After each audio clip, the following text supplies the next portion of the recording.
नमस्कार दोस्तों, सुकून के कुछ नए पलों के साथ आपकी दोस्त motivation author and speaker doctor Tilottama Azad. आज की इस सेशन में हम चर्चा करने जा रहे हैं कि सूक्ष्म अहंकार क्या है। सूक्ष्म कह ले या अहंकार कह ले। जी हाँ दोस्तों, बहुत ही महान संत बार बार बड़ी सरलता से, बड़ी सहजता से ऐसे ऐसे साधारण शब्दों में हमें समझाने का प्रयास करते हैं कि हम समझ जाए और इस निराकार, इस ईश्वर, इस अल्लाह, इस गोविंद की भक्ति में लग जाए और अपने जीवन की जो श्वासें हमें मिली है इनका उपयोग करके इस 84 लाख की योनियों से मुक्ति पा जाए। लेकिन दोस्तों, हम कंप्यूटर की दुनिया में रहते हैं और इस दुनिया में रहकर हमें जटिलताओं की आदत पड़ गई है। हमें कोई भी बात सरलता से समझने में मज़ा नहीं आता। जब तक कि कोई चीज़ जटिल ना हो जाए उसे समझने में ही क्या आनंद। जी हाँ दोस्तों, जब संत इतनी सहजता से, सरलता से कहते हैं कि ये श्वासें, ये जीवन, ये सब कुछ ईश्वर का दिया हुआ है, तो हर पल इसका शुक्राना करे, इसके भाने में रहे, इसकी याद में रहे और इस जीवन से मुक्ति के लिए प्रयास करे। लेकिन हम इन बातों को नहीं समझते हैं और करते वही है जो हमें अच्छा लगता है।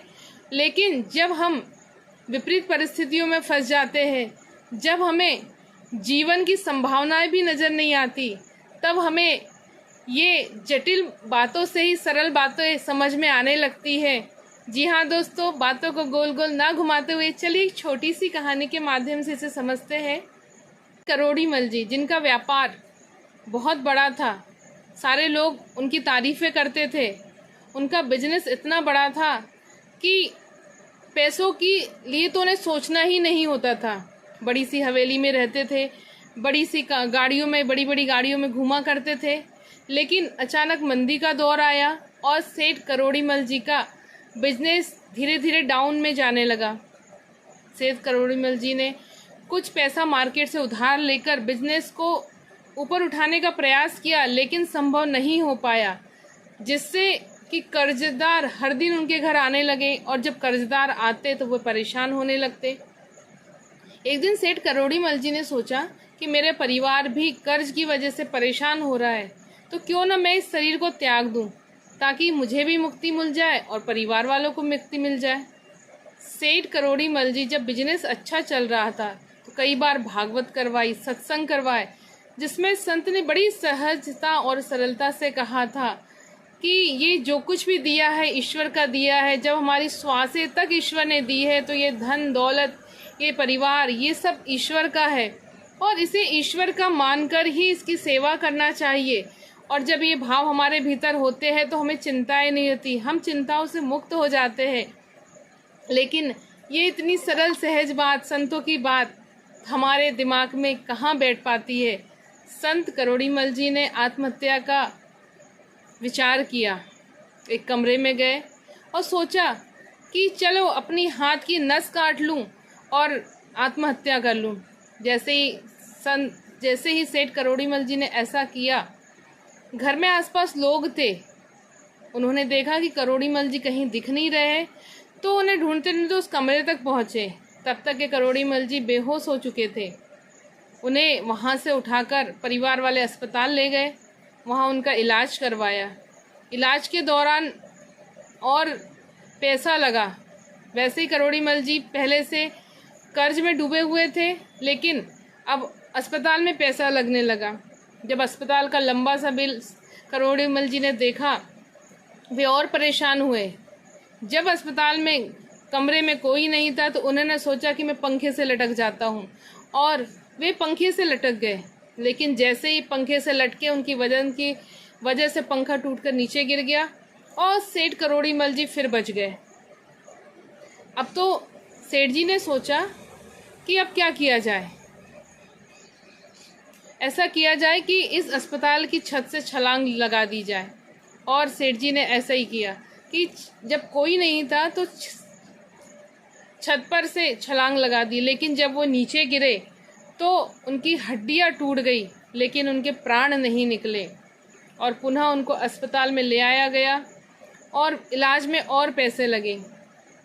दोस्तों, सोचने वाली बात है कि कि 3 बार मरने का प्रयास करने पर भी व्यक्ति की यदि श्वासें चल रही है तो ये श्वासें क्या वो स्वयं चला रहा है?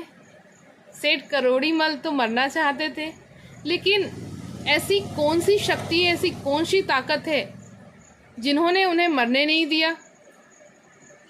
दोस्तों, ये वही ईश्वर है, ये वही निराकार है जिसने हम सभी को जीवन दिया है, जो हम सभी की श्वासें चला रहा है, जो हम सभी के जीवन चला रहा है। ये जो संसार है, घर परिवार, धन दौलत, सब इसी का है और इसी ने हमें दिया है। लेकिन ये बात हम भूल जाते हैं। हमें यह लगने लगता है कि यह शरीर हमारा है और इसके द्वारा जो भी कार्य किए जा रहे हैं हमारे द्वारा किए जा रहे हैं, और जब हमारे द्वारा किए जा रहे हैं जितना भी रुपए पैसे, घर परिवार, रिश्तेदार, धन दौलत, ये सब हमारी द्वारा कमाए जा रहे हैं। और यह अहंकार जब हमारे भीतर प्रवेश हो जाता है तो जीवन में समस्याओं का अंबार लग जाता है।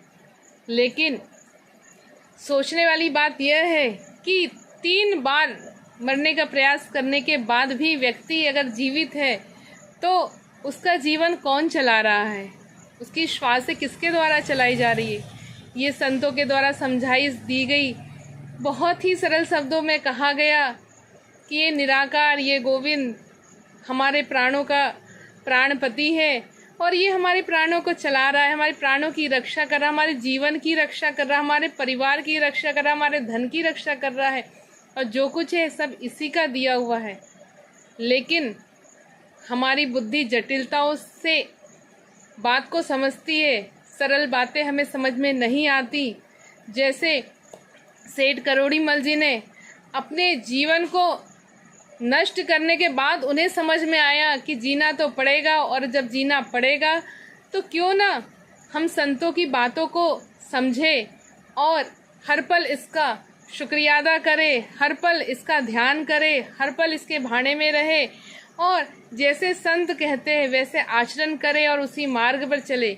जब हम भक्ति के इस मार्ग पर चलते हैं तो हमारे जीवन का हर एक पल सुकून और आनंद से परिपूर्ण हो जाता है। सुकून के कुछ नए पलों के साथ आपसे पुनः मुलाकात होगी। तब तक के लिए जय हिंद, जय भारत। आपको मेरा ये वीडियो पसंद आए तो इसे लाइक, सब्सक्राइब और शेयर करना ना भूलिए।